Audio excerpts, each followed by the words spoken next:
اللہ تعالیٰ نے ایک مرتبہ حضرت سلیمان علیہ السلام کو وحی فرمائی کہ سمندر کے کنارے جائیں اور قدرت الہیہ کا تماشا دیکھیں، نظارہ دیکھیں اور منظر کا مشاہدہ کریں۔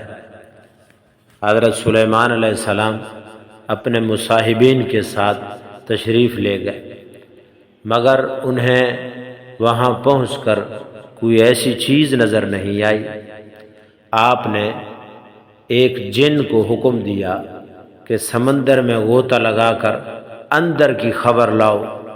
عفریت نے غوطہ لگایا مگر کچھ نہ پایا اور واپس آ کر عرض کیا، اے اللہ کے نبی، میں نے غوطہ لگایا مگر سمندر کی تہ تک نہیں پہنچ سکا اور نہ ہی کوئی شے مجھے نظر آئی۔ حضرت سلیمان علیہ السلام نے اس سے زیادہ قوی اور مضبوط جن کو غوطہ خوری کا حکم دیا۔ وہ گیا مگر وہ بھی نامراد واپس آیا، اگرچہ یہ پہلے والے عفریت جن سے دگنی مسافت تک اندر گیا تھا، لیکن خالی واپس آیا۔ اب آپ علیہ السلام نے اپنے وزیر آصف بن برخیہ کو سمندر میں اترنے کا حکم دیا۔ انہوں نے تھوڑی دیر میں ایک سفید کافوری قبہ لا کر حضرت سلیمان علیہ السلام کی خدمت میں حاضر کیا، جس میں 4 دروازے تھے، ایک موتی کا دروازہ، دوسرا یاقوت کا دروازہ، تیسرا ہیرے کا دروازہ اور چوتھا زمرد کا دروازہ۔ چاروں دروازے کھلے ہوئے ہونے کے باوجود اندر سمندر کے پانی کا ایک قطرہ بھی داخل نہیں ہوا تھا، حالانکہ قبہ سمندر کی تہ میں تھا۔ حضرت سلیمان علیہ السلام نے اس کو ملاحظہ فرمایا، دیکھا کہ اس کے اندر ایک خوبصورت نوجوان صاف ستھرے اجلے چمکدار کپڑے پہنے ہوئے نماز میں مشغول ہے۔ آپ علیہ السلام قبہ کے اندر تشریف لے گئے اور اس کو سلام کر کے پوچھا کہ اس سمندر کی تہ میں تم کیسے پہنچ گئے ہو؟ اس نے جواب دیا، اے اللہ کے نبی، میرے ماں باپ معذور تھے اور میری ماں نابینا تھی۔ میں نے ان دونوں کی 70 سال تک خدمت کی۔ میری ماں کا جب انتقال ہونے لگا تو اس نے دعا کی، خداوندہ، اے میرے کریم رب، اپنی اطاعت میں میرے فرزند کو عمر دراز عطا فرما۔ اسی طرح جب میرے باپ کا وصال ہونے لگا تو انہوں نے دعا کی، پروردگار عالم، میرے بیٹے کو ایسی جگہ عبادت میں لگا دے جہاں شیطان کا دخل نہ ہو سکے۔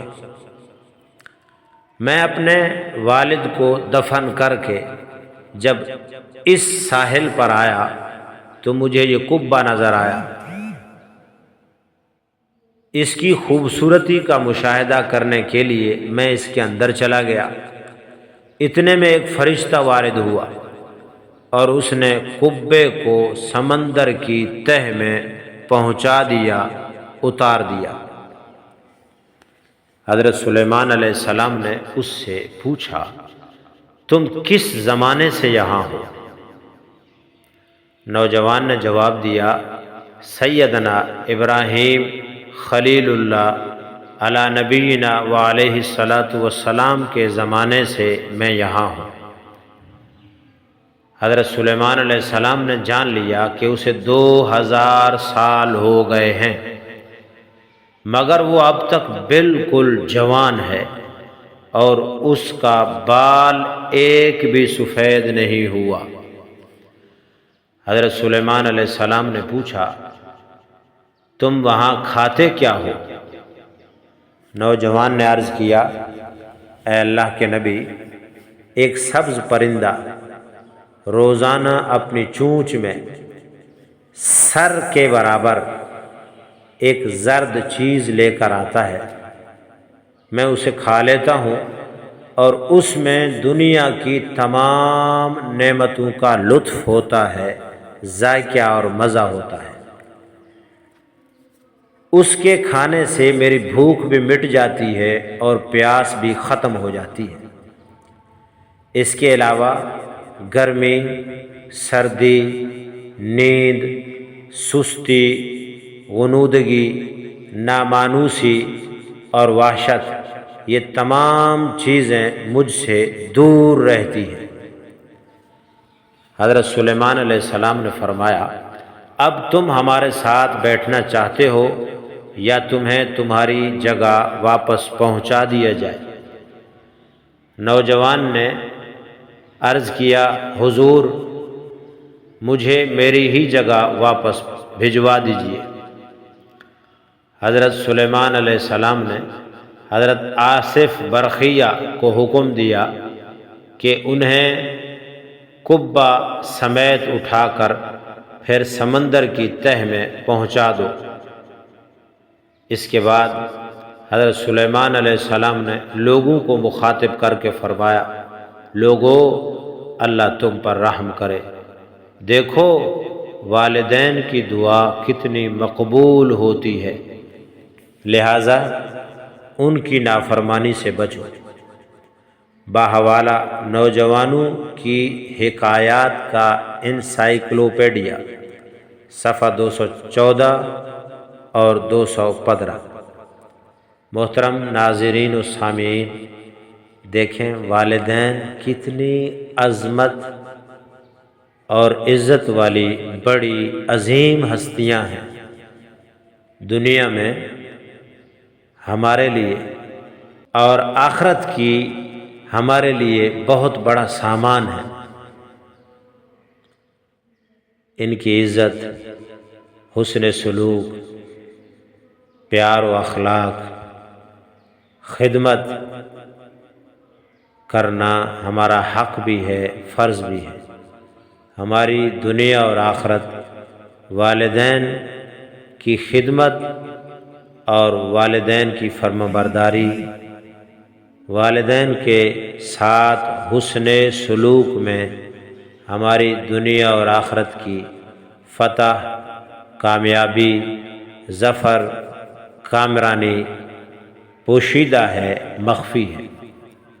اگر میں اور آپ اپنی دنیا بنانا چاہتے ہیں اور آخرت سنوارنا چاہتے ہیں، دنیا کی ترقی چاہتے ہیں، آخرت کی کامیابی چاہتے ہیں، دنیا کی خوشحالی چاہتے ہیں اور آخرت کی دائمی خوشگوار زندگی چاہتے ہیں، دنیا کے تکالیف اور مصیبتوں سے نجات چاہتے ہیں اور آخرت کی ہمیشہ ہمیشہ کی راحت چاہتے ہیں، دنیا میں کسی کا سایہ اور کسی کی دعائیں چاہتے ہیں اور آخرت میں ان دعاؤں کی مقبولیت چاہتے ہیں، تو ماں اور باپ یہ دونوں وہ ہستیاں ہیں جو آپ کی دنیا اور آخرت بنا سکتی ہیں اور بگاڑ بھی سکتی ہیں۔ اب یہ آپ اور مجھ پر منحصر ہے، ہم ان کی خدمت کر کے دنیا اور آخرت بناتے ہیں یا ان کی نافرمانی کر کے انہیں دکھ پہنچا کر ان کے ساتھ ناروا سلوک رکھ کر اپنی آخرت بگاڑنا چاہتے ہیں۔ اللہ تعالی ہمیں ہدایت اور والدین کی فرما برداری کی توفیق عطا فرمائے۔ اگر آپ کو یہ واقعہ اچھا لگا ہو تو شیئر کیجیے، ہمارے چینل ہدایت کی کرنیں کو سبسکرائب کیجیے۔ والسلام علیکم ورحمۃ اللہ وبرکاتہ۔